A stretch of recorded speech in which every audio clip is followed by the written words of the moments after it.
Ces différentes compagnies, celles-là qui ont réussi à scaler aux multimillions et même à des milliards de dollars, elles ont une chose en commun. Elles savent clairement qui est leur clientèle idéale. Elles communiquent de manière à ce que leur clientèle idéale savent exactement ce que ces compagnies font, quel type de produits ils offrent et surtout leur positionnement sur le marché est clair. Ce que tu dois apprendre par rapport à cela est ceci.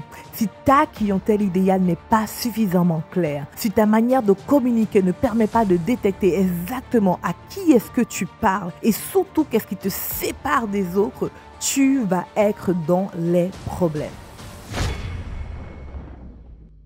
Salut mon entrepreneur à succès, je suis contente que tu aies trouvé ton chemin pour cette formation où tu vas découvrir comment scaler ton entreprise aux multiples 7 chiffres grâce aux événements virtuels. Avant qu'on aille pleinement dans le sujet, il faut qu'on parle absolument d'un problème que la plupart des entrepreneurs ont. Et ce problème-là, c'est qu'ils ne parlent pas à une clientèle spécifique et qu'ils n'ont pas surtout les choses en place pour définir s'ils sont vraiment prêts à aller conquérir le marché. S'il y a une chose que les grandes entreprises ont en commun, c'est qu'ils savent clairement what they are about. Exactement qui sont leur clientèle idéale et surtout qu'est-ce que eux ils font. McDonald's par exemple, lorsque je dis McDonald's, tu penses directement au Happy Meal si tu es un parent ou au Big Mac et ses frites. Si je dis L'Oréal, tu vois tout de suite les fragrances et les produits pour la peau. Et si je dis Chanel, tu as une image tout de suite de qui est sa clientèle idéale et quel type de personne va acheter et surtout c'est quoi leurs produits. Ce que j'essaie de te dire par ces exemples, c'est ceci. Ces différentes compagnies, celles-là qui ont réussi à scaler aux multimillions et même à des milliards de dollars,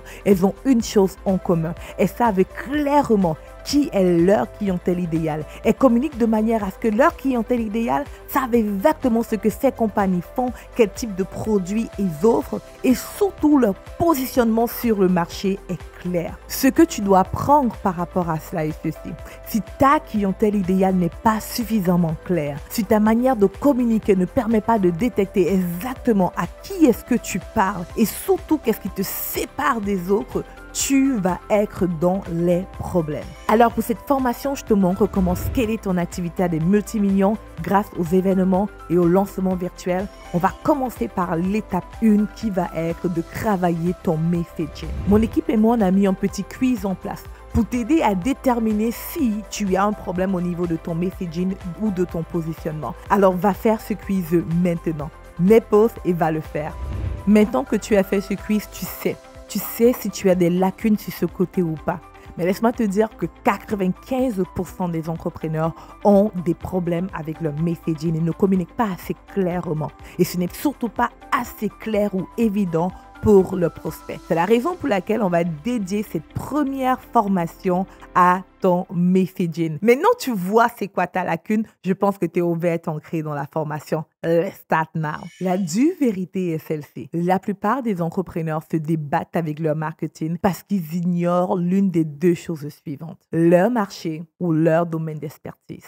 Pour être en mesure d'ancrer en profondeur dans le messaging, il faut d'abord savoir quel est le vrai problème de ta clientèle, mais surtout, quel est le problème qu'ils pensent avoir. Ce qui est urgent, ce qui est pertinent et ce qui est le plus désiré par eux. C'est quoi les mots que ton avatar ou que ton marché utilise pour parler de ce problème? Je vois beaucoup d'entrepreneurs faire l'erreur de parler de la solution ou du problème qu'ils pensent que leur avatar a. Ici, je veux que tu comprennes qu'il y a une nuance. On veut aller identifier le problème. En fait, pour avoir un messaging percutant, il faut que tu comprennes ceci. Il y a une intersection entre ce que le marché dit vouloir ou avoir besoin et les services que toi, tu offres. Et c'est dans cette intersection que se trouve l'adéquation entre ton marché et ton produit. Et tu comprends donc que pour être en mesure de créer du contenu percutant, ce contenu-là qui attire ta clientèle idéale, il faut que tu puisses savoir quel est le problème que ta clientèle pense avoir. Et je vais mettre l'accent sur le mot pense avoir parce qu'en tant qu'expert, tu sais c'est quoi son problème. Mais on veut aller encore une fois avec le problème qu'elle pense avoir et surtout comment elle exprime ce problème-là. C'est quoi les mots qu'elle utilise et qu'est-ce qu'elle met en avant. Tu dois aussi diagnostiquer le problème avec autorité. Et pour un messaging percutant qui va t'amener à cette chiffre, il faut que tu comprennes ce mot autorité. Tu ne veux pas avoir une place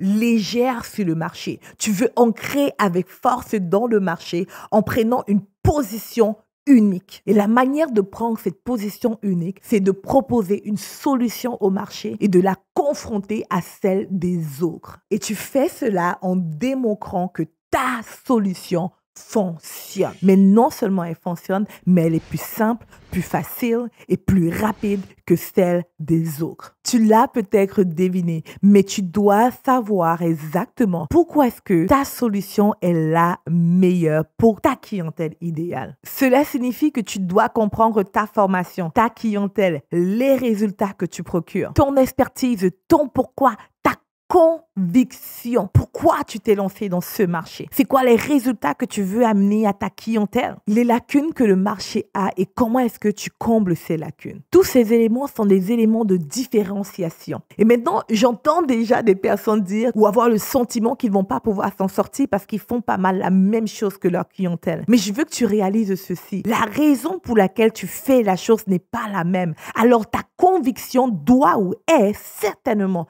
différente de ta compétition. Et ça, tu dois le mettre en avant. Et juste ça fait la différence. Ce qui m'amène à te parler de l'histoire de Starbucks, la manière qu'il a réussi à défier toute compétition en se lançant nouvellement dans ce marché. Lorsqu'il s'est lancé là-dessus, il a décidé qu'il allait prendre la position d'avoir le meilleur café. Je crois qu'il y avait déjà d'autres personnes, mais eux, ils ont décidé de communiquer là-dessus. Leur marketing disait, nous avons les meilleurs grains. Nous choisissons soigneusement nos grains de café. Mais ce n'est pas tout. Starbucks a aussi choisi de se positionner stratégiquement entre les bureaux et les maisons. Et si tu regardes bien, tu vas voir que partout où il y a plusieurs bureaux, il y a un Starbucks à côté. Il a pensé de manière stratégique à, lorsque quelqu'un quitte de chez lui, il faut qu'il y ait un Starbucks et lorsqu'il va au bureau, il faut qu'il y ait un autre Starbucks.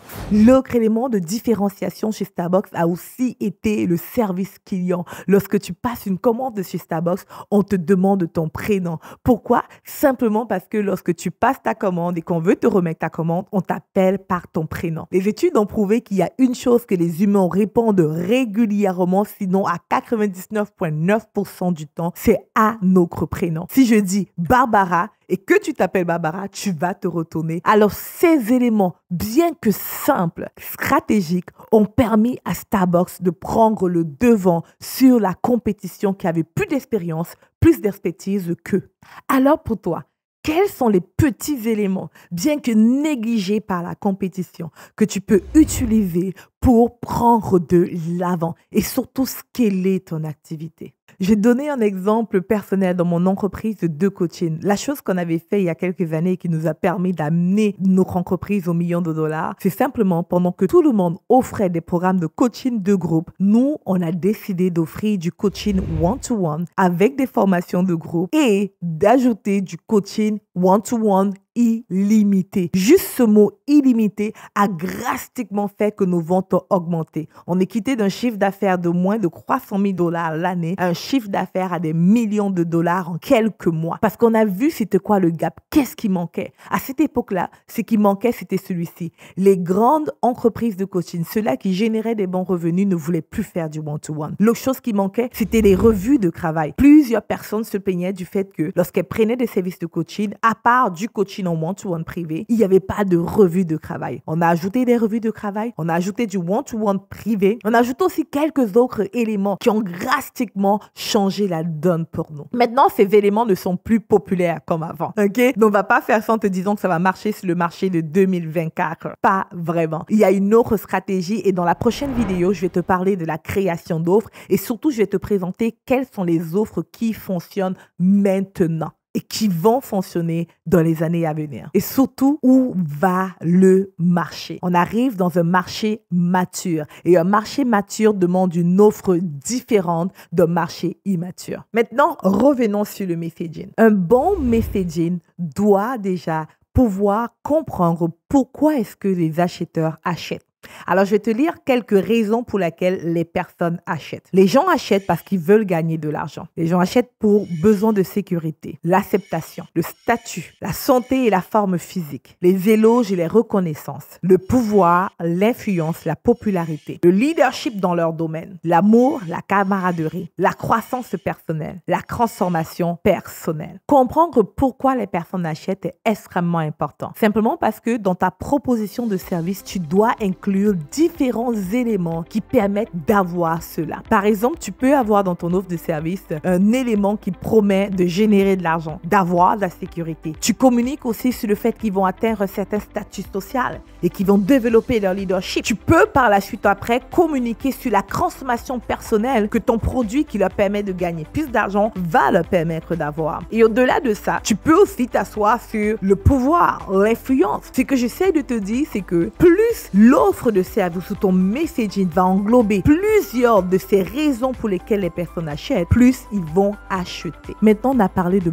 beaucoup de choses, mais je veux que tu fasses ceci. Prends tous ces éléments, ok? Le but, c'est vraiment que tu fasses un brainstorming et que tu te demandes, est-ce que je communique clairement sur mon offre? Est-ce que je sais exactement qu'est-ce que les personnes pensent avoir comme problème et est-ce que je parle dessus? L'autre chose, est-ce que dans ton contenu et ta proposition de service, tu englobes les raisons pour lesquelles les personnes achètent? Et finalement, est-ce que l'intention derrière ton contenu est d'abord de les attirer, de créer le lien de confiance et de les convertir. Ce qui représente en fait une forme de pyramide. Au haut de ta pyramide, tu crées du contenu avec les éléments dont je t'ai dit pour en créer en contact avec de nouvelles audiences. Au milieu de la pyramide, tu nourris ton audience avec du contenu et les éléments dont on s'est parlé. Et au bas de la pyramide, tu convertis cette audience en clients. As-tu un processus clair pour cela? Si la réponse est non, ne t'inquiète pas. Parce que durant cette mini-formation, tu auras les éléments. Dans la prochaine vidéo, je te parle de comment créer tes offres, l'offre qui marche maintenant avec les éléments de 2025. Et aussi, on va parler de tarification,